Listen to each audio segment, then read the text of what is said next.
Now we're ready to apply our pressure. We've got the glue in the bubble, we've got the excess wiped off, we've got our clamps ready, we've got our plastic here, we've got our melamine surfaces. What we do now is we place the block right over top of the bubble itself. Get our clamp out. We want to put the pressure basically centered right over the top of the bubble area. It always helps when you have a third hand.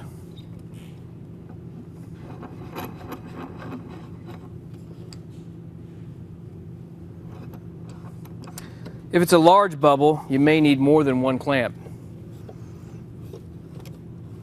So we get this one secured.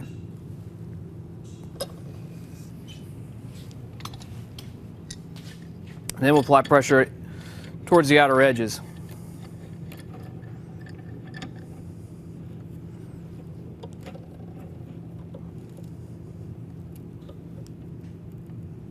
You don't want to crush it. You want just gentle pressure, just gentle hand pressure. And when you see the glue squishing out, it usually tells you you've got enough pressure.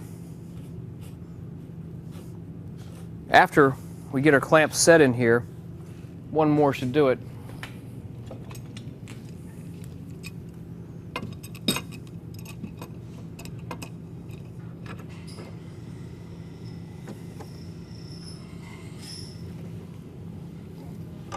We're going to let this sit for 24 hours. We'll come back, take the block off, and the glue will be set enough to where it'll hold without the blocks itself.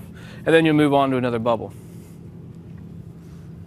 And that's really all there is to the clamping part of this process.